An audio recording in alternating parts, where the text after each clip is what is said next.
Ya, ada unit Camry ACV 40 tahun 2007 ya.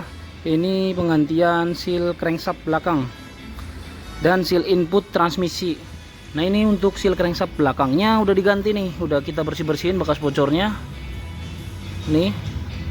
Untuk seal input transmisinya di belakang torque converter ini. Jadi udah diganti, udah dipasang, udah dibersihkan juga. Nah, tinggal nunggu spare partnya nih. Seal output transmisinya nih, ini sumber bocor juga, jadi banyak bocornya sampai bawah-bawah. Nah, ini untuk part numbernya, part number si seal crankshaft belakang.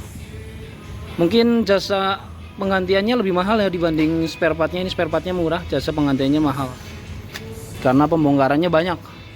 Ini seal inputnya, ini pembongkarannya seperti ini, seperti turun mesin ya, cuman ini hanya penggantian seal aja, mesin tidak dibongkar. Oke.